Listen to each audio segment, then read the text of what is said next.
but why would a good God allow suffering? You get that a lot. And you get that response when you talk about the sovereignty of God, all-knowing, all-powerful, all-planning, all restoring. So that usually bumps an instant question back from either a non-believer or a sick believer or a new believer. I think you used that term before. An unhealthy believer. It bumps back the question, well, I need to know though, if he's all knowing, all powerful, all planning, then why does he allow suffering? When you think about the profound influence of the Bible on the world, the way that it has shaped our culture, whether you're a follower of Christ or not, it's probably a good idea that you know at least what it says. It's going to be about us taking and reading the Bible. All right, welcome back to the Take and Read podcast. I am so excited because not only was he my first guest, but he is my first returning guest on the podcast. Granger Smith, friend, fellow follower of Christ, father, husband, musician. What else? What else? Podcaster. Maybe. Yeah. And preacher. I don't know if people know about this, but when you travel, you have opportunity. When you're in a different town, sometimes you get to share your story. Sometimes you get to share the word. I'm actually going to preach in Bakersfield, California, coming up in a couple weeks. Oh, cool. 2 or 3 weeks. Nice. Yeah. Nice, Bakers. And are you at a point now where you know what it looks like for you to prep, and you have a sense of what you're going to say, or when you go to different places, are they like sometimes, hey, preach for an hour, or preach for as long as you want, or you only get 20 minutes, so keep it tight? Like, I've seen both of those scenarios, and I'll have 2 or 3 weeks to prep, and I always think to myself, well, most people have 6 days, right? So unless I had 6 days or less, I'm not going to worry about it. I'm just going to think, well, this is more than enough time for the average prep. But usually I'll talk to the pastor about, what series are you in? What theme do you have going on right now? And then I'll try to tie my story into that series. Right on. Well, what I would love to do, since you're my first returning guest, and we've already talked a little bit in the first episode about your time in the Word. What does that time look like? What time of day? We learned some interesting things like your coffee drinking and brushing teeth, like the order of events there. Like that's fascinating. I still think about that. And so I don't want to ask you that question this time, but what I would like to do, and if you're listening to this podcast and you have a suggestion of a good follow-up question for returning guests, I would love to get your feedback on that. So if you're listening on iTunes, just leave it in the chat or the review or comments, or if you're on YouTube, just leave it in the chat there or the comment section. But the question that I want to ask you, and I've benefited throughout the years, I've had a couple of times where there are guys in the church that I'm a part of that are just really bold, and they ask good questions if I haven't seen them for a while. And I anticipate then when I'm going to see them, or I think I might run into them, that I then ask questions, or I get asked questions by them that force me to think. And so I ask myself the question before I'm even going to see them, okay, what will I say? So one of those questions that I'll get asked, what is the Lord teaching you? What's he doing right now, whether it's through the Word or circumstances or different people, but what's he showing you about himself, and what do you think he wants you to learn right now? Yeah, that's a great question, and I ask myself that a lot. And I think, when we read through the Bible, which I think is one of the most essential things that a believer can do, is read on their own. And I say one of them, and the other one probably be in prayer. It is essential for a believer to walk through the Bible in their own time, not just with their church or with their small group or even with their spouse. I think it's important to walk through your own time with God. And as we walk through the scripture, we learn the nature of God, the essence of who God is, which raises praise within us that, first of all, He created the universe. You name it, He created it. Right. Anything beautiful, anything awesome, incredible, He created it. So it creates within us a praise towards that. But it also teaches us how to position our minds into our own walk, our own life in all aspects. And so lately I've been looking, and I say lately, it's been probably more than a year's journey, because I get so many people that come to me with talking about suffering. But why would a good God allow suffering? Mm-hmm. You get that a lot, and you get that response when you talk about the sovereignty of God, all knowing, all powerful, all planning, all restoring. Mm-hmm. So that usually bumps an instant question back from either a non-believer or a sick believer or a new believer. I think you used that term before. An unhealthy believer. It bumps back the question, well, I need to know though, if he's all knowing, all powerful, all planning, then why does He allow suffering? Mm-hmm. And so a lot of times in the back of my mind as I'm reading through the scripture, I'm looking for that trigger through the essence of God. And it's so important, not just in the New Testament, but it's important to include the Old Testament in our reading. For sure. Some people will only read the New Testament.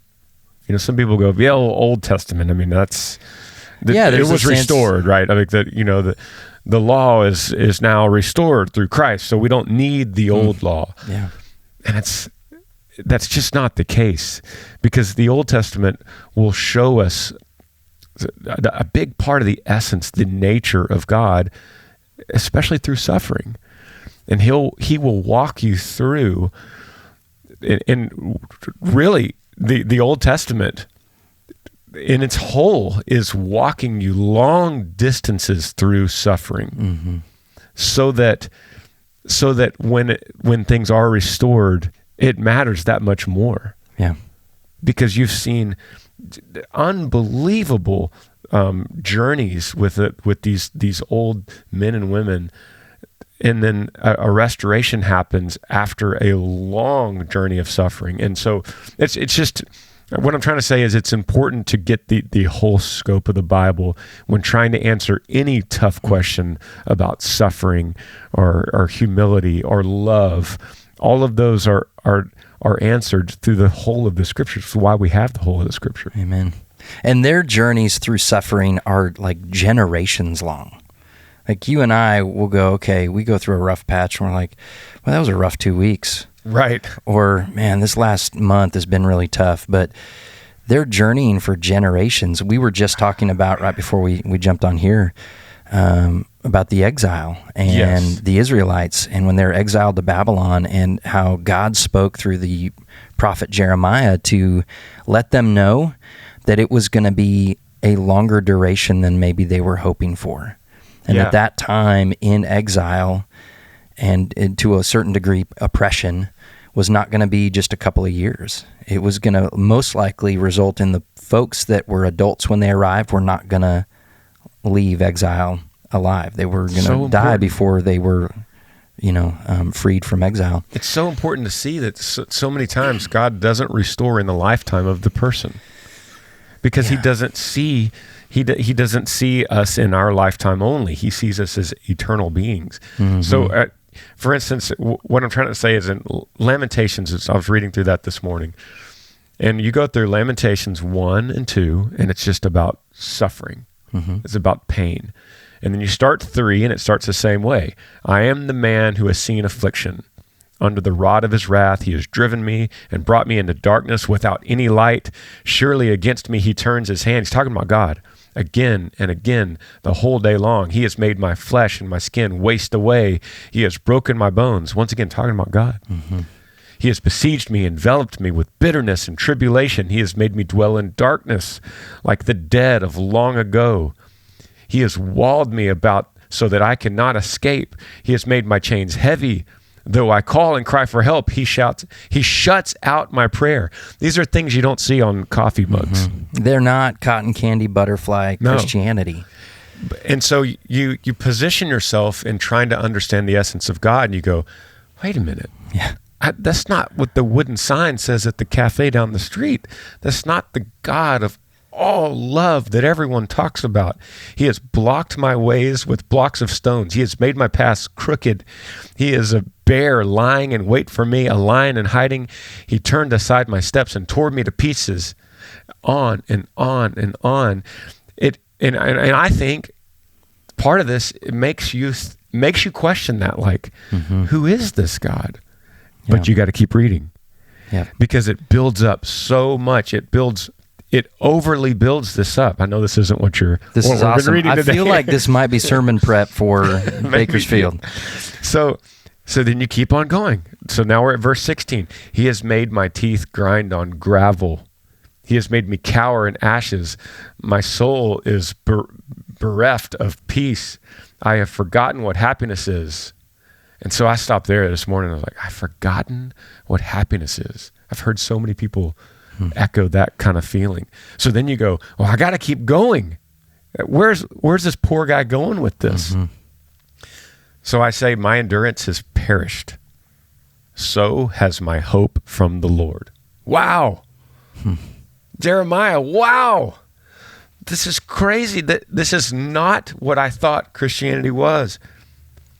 Remember my afflictions and my wanderings, the wormwood and the gall. My soul continually remembers it and is bowed down within me.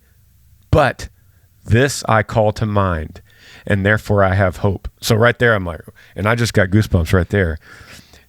This is why we've gone through 2.5 chapters of this pain.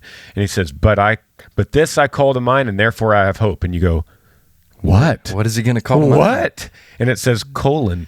Like, what? The steadfast love of the Lord never ceases. His mercies never come to an end. They are new every morning. Great is your faithfulness. The Lord is my portion, says my soul. Therefore, I will hope in him. The Lord is good to those who wait for him, to the soul who seeks him. It is good that one should wait quietly for the salvation of the Lord. It is good for a man that he bear the yoke in his youth. Wow. And so that it totally changes.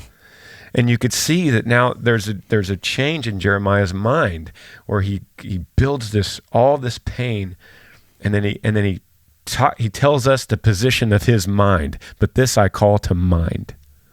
And I think what you see there that is helpful for us, and that it sounds like some of the stuff the Lord's teaching you, is it's okay to feel grief. It's okay to feel as though this season of suffering or pain that you're in, it feels unending. Yes. It feels overwhelming. It feels, and emotionally, just you're drained, and you wonder, where is God in this? Like, he can handle those feelings. But what you see there, he's feeling all of this lament, but then he calls to mind, right? He feels things, but then he has to then remember and think and preach to himself what he knows to be true about God. So although it may feel one way, that God is absent, that how could he possibly let this happen? But then to recall what he has revealed and what you know. So there's the feeling and the knowing, that those can't be divorced of each other. It's okay to feel those feelings, but it's also important to recall what you know about God and what he's revealed about himself and what you know to be true about him, even though you feel like he's far away. Yeah, absolutely. And I think that's important why we read the Bible and not read devotionals only. Yeah. Devotionals are great, but not only. Yeah. We read the Bible because you get the full scope. Because if you just came into Lamentations 3:22, you would go, great, but that's not me. I don't feel like this is happening to me. But you didn't read 3 chapters before that. Right. You got to read it in context. Yeah. Yeah. You got to. So Okay, that is a good segue. Sorry.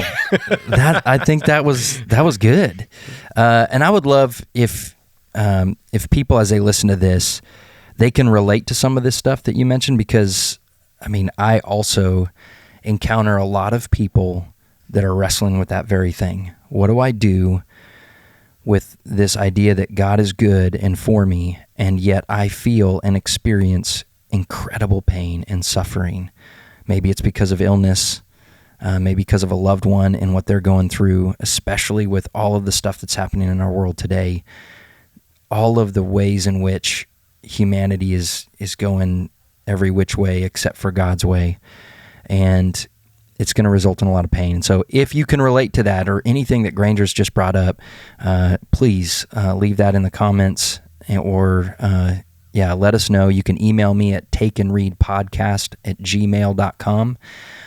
You can always email me there and share things, prayer requests. If you have questions about things that come up, we will certainly take time in this podcast every once in a while just to wrestle. If there seems to be building questions that are all pretty similar, we'll wrestle with those on this as we go along. So please just let me know. And so now we're going to jump in. We're going to take and read the scriptures.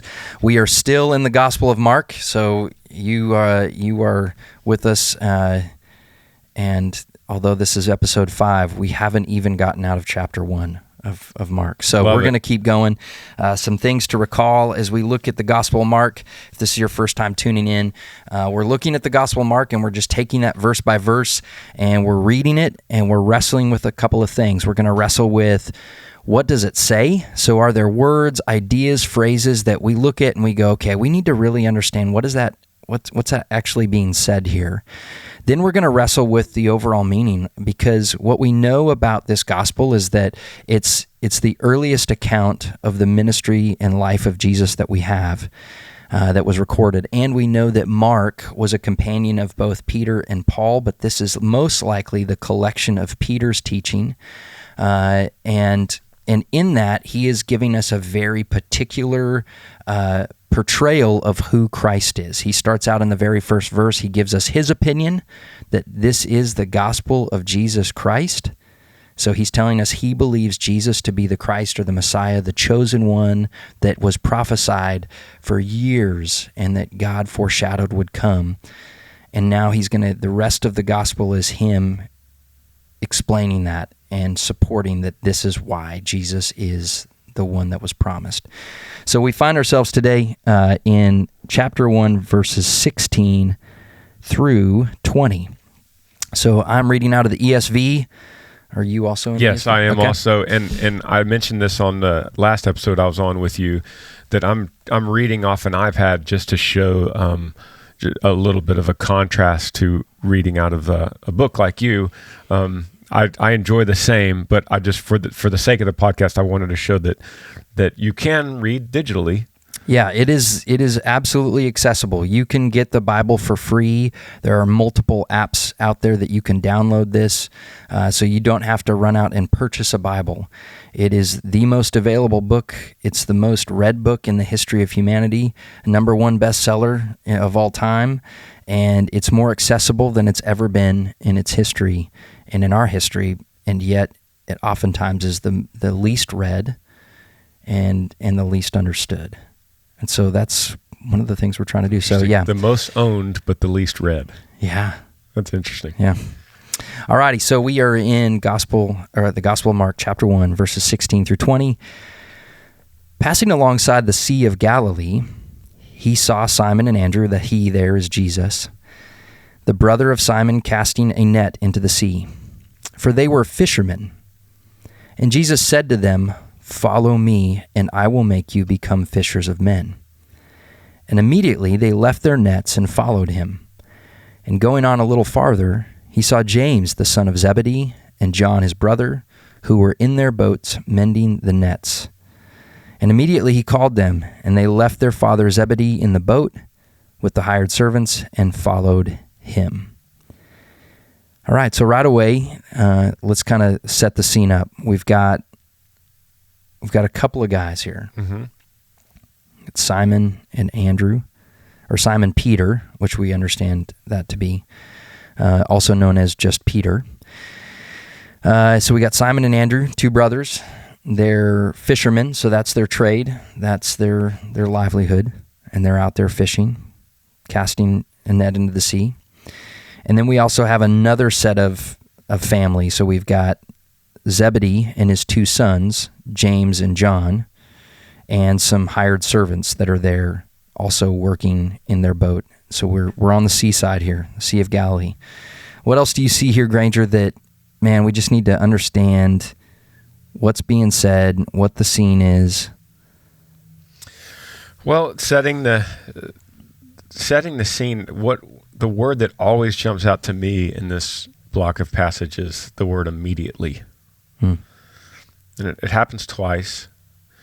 It happens in reference to how quickly they followed him, and it also mentions how quickly Jesus called them.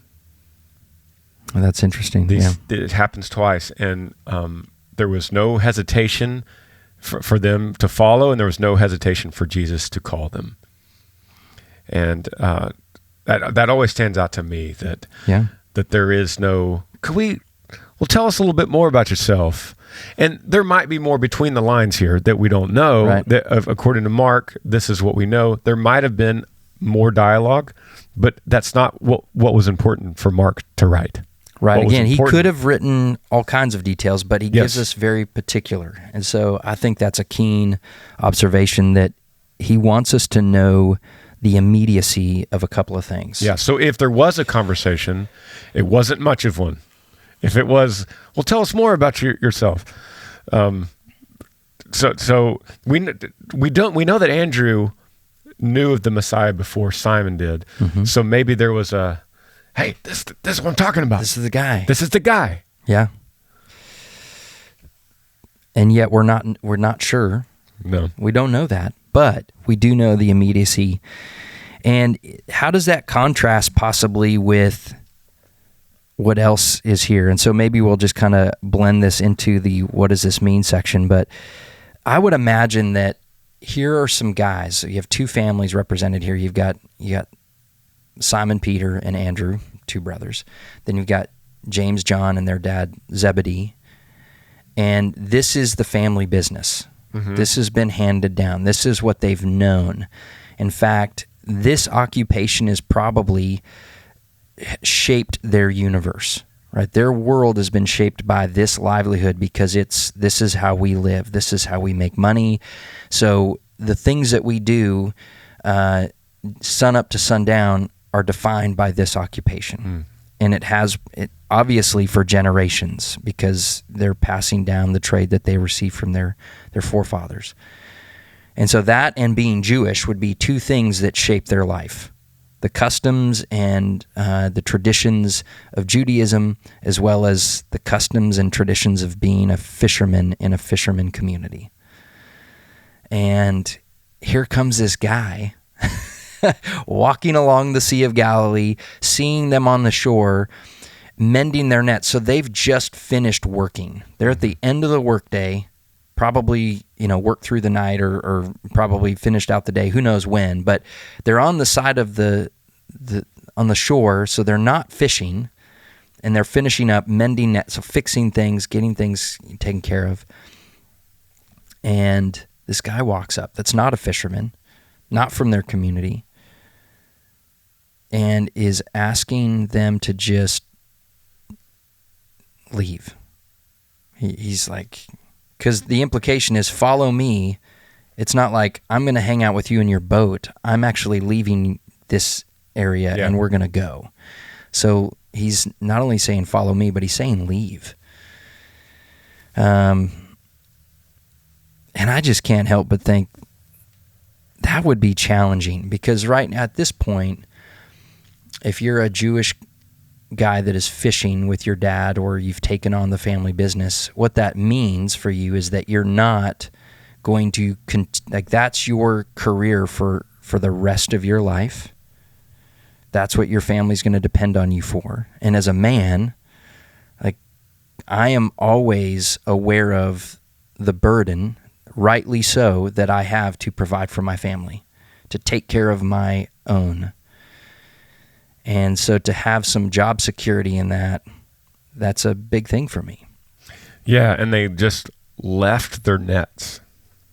So in the fact that they didn't say, or that we don't have any evidence that they said, let me roll these things up and secure them in the boat and then get this boat, tied up or whatever you might do, because this is my job security and I'll probably be back out here tomorrow morning. We don't see evidence of any of that kind of conversation. They literally leave all of the stuff of their trade that they're going to need to get started in that. Like, they've accumulated stuff that's that they need for the trade that's of value, and they literally leave. So what has to be true? What has to happen in somebody's heart or their experience or their encounter with Jesus? What has to be true of this guy for that level of sacrifice without a second thought? So what we could see from this and from other scriptures is that Jesus didn't walk up with a glowing halo around him that was so supernatural that it was irresistible to any man, because Jesus does this to others that don't follow him. He offers the call in several other examples when people walk away from him. Mm-hmm. So we know that the call goes out, some respond immediately and some don't. And this scenario, what's great about this little block is this, although not on the shore of the Sea of Galilee, this still happens today. Exactly. The call goes out, and some people, and people listening to this podcast will know of examples. And it might not even be them, but they might have known, man, I had one of my neighbors, he just went to church and now he's all in. Mm-hmm. And I don't really understand it. Well, here's the example. He got the call and he immediately dropped everything and went. And others didn't. Mm-hmm. We don't know why it is that way, but we have examples today in this year that it still happens this way. Mm-hmm. And I think another thing I notice about this is he is the one that approached them. He interrupted their life. Mm-hmm. They weren't necessarily seeking or pursuing or looking for the Messiah. They weren't at a church service. They were doing their normal, everyday thing, just going about their life. And he pursued them, he called them, but still, like you said, they had to respond. So he initiated this calling in their life, and I think that there's something about that for many of us, I know from myself, I was not looking for the Lord. I had other plans. I had a different trajectory. I had certain things I wanted to accomplish with my life. I had a vision of how things would work out in the end and what life would be like when I grew up and what kind of job I would have and, 2.5 kids and a white picket fence and all of that kind of stuff. And he interrupted me. Yeah. And I was not expecting it. And it was in my flesh at the time, I thought it was rather inconvenient. But as soon as it happened and I had realized who he was and what that meant about me, none of that other stuff mattered. Encountering Jesus, like you said, it happens today. And that if you have encountered the Lord, that changes everything. It may mean also that like they leave their livelihood and now they're going to go, and he kind of says, this is what you were doing. You were fishermen. You were fishing for fish. Now you're going to fish for men. Mm-hmm. And so for them, it was the same construct. In other places, he will possibly call a builder and say, now you're going to help me build the kingdom. Like there are things in, like, I think of you, and he's like, you Granger are gifted, and you love to articulate your heart, your feelings, your life experience. And now I'm going to do such a work in your life that you're going to have a platform that I have given you, that now you get to articulate those things about me and what you've encountered with me.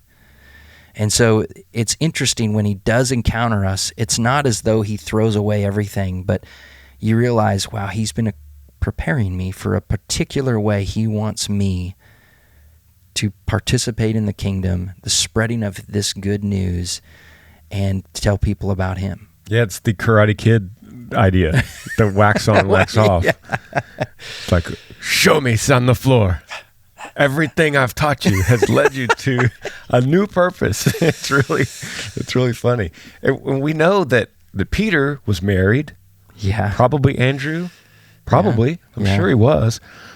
It was so, and I say that because it's not like, well, I mean, he was 22 years old and had nothing else going on. Mm-hmm. No.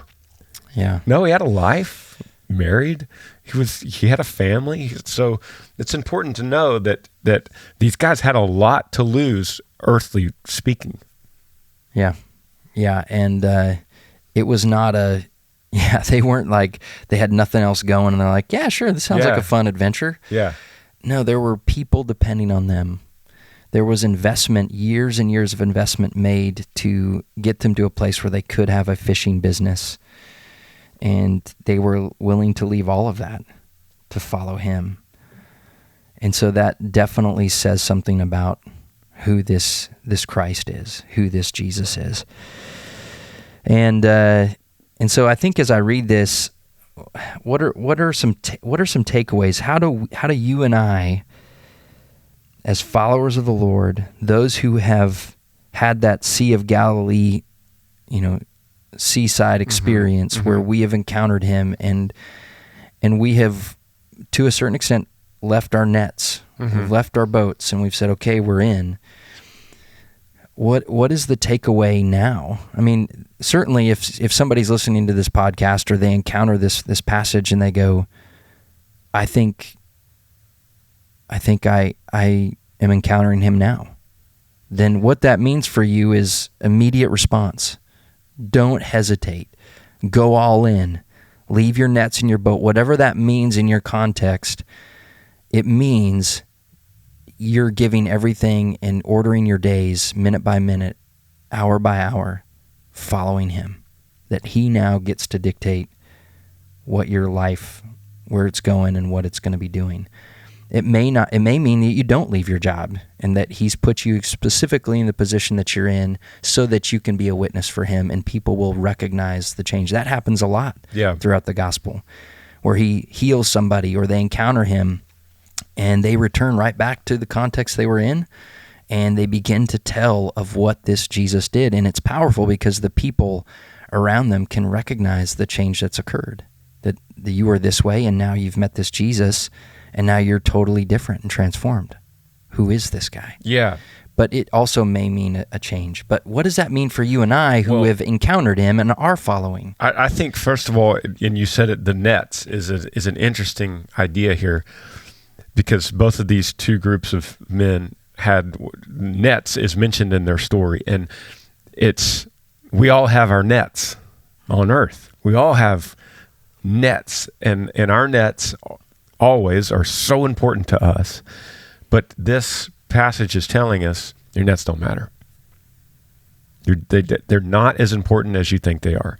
In fact, you can just drop them where they sit. Drop them right here, and it's okay.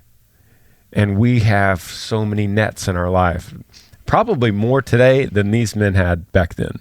We have. What are some examples of your nets? A tour date. I'm a traveling musician, so a tour date, maybe on a conflicting day that I need to be serving the kingdom better in another way, so that I need to be able to loosen that and drop the net.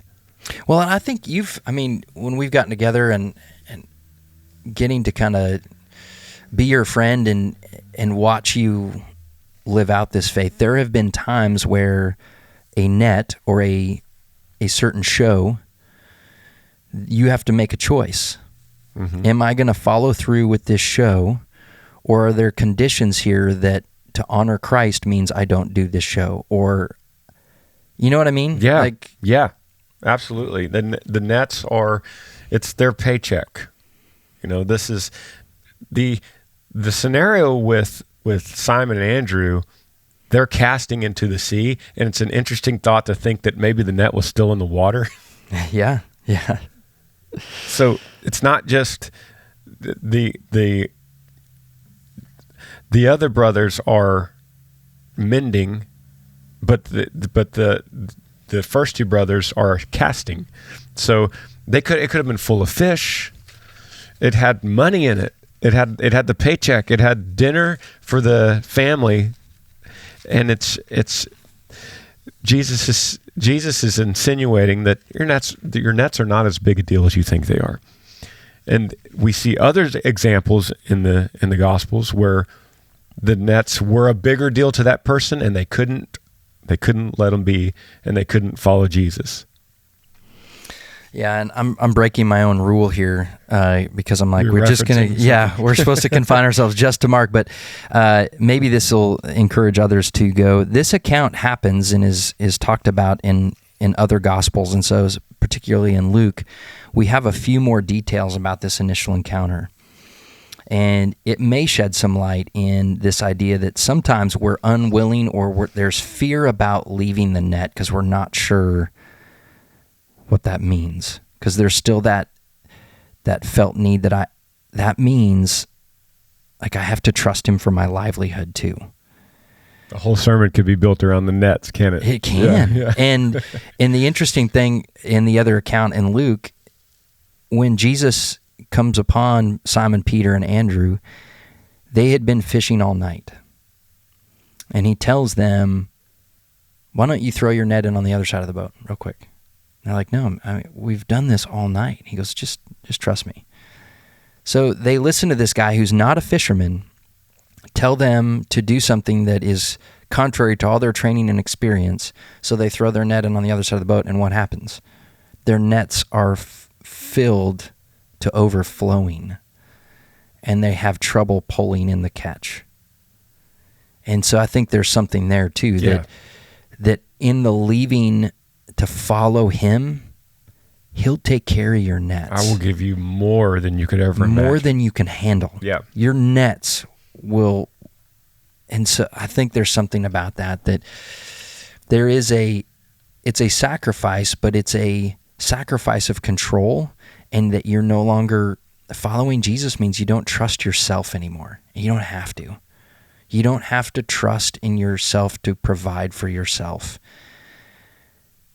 You can rest in that he's got you. Yeah. Yeah, there is one more. If you don't mind, we'll go. Yeah, okay. Let's do it. There's one more idea. There's many ideas, but the next idea, I should say, is this idea, and I want to address the people listening to this podcast in the same way as if you were a set of these brothers in the boat. And Jesus is, as it starts in 16, passing alongside the Sea of Galilee. He's moving, like you said this earlier, he's moving by. Mm-hmm. And so it's this idea that Jesus is not coming up and sitting on a log and saying, hey guys, I'm going to finish up what you're doing. And then if you don't mind, after you finish up, come and sit down next to me. I got a little fire going. Right. I got some bread and some fish, and we're going to talk, and I'm going to tell you a few things. I'm going to invite you to something really special. So, but just let me know when you guys are kind of wrapping up here, and I'll be over here just cooking this bread. Yeah, when you're good and when it's convenient for you. Yeah, come on over. So it's this idea, and the late Billy Graham said this many times in his sermons. He would say, when Jesus is passing by you, you could maybe get only that one chance. He calls you, and he keeps moving. And so there is this idea that if you're listening to this podcast and you think, I feel something with this. Then we respond. Mm-hmm. And you might not have a podcast opportunity like this. You might not have a gospel witnessing moment again because he's passing by. And so Billy Graham used that a lot to create this urgency in the environment when he was in. Like, come down right now. Come out of your seat. If you're waiting on the bus, they'll wait for you. But get out of your seat, come forward, and let's talk right now. Let's say this prayer together. Amen. Yeah.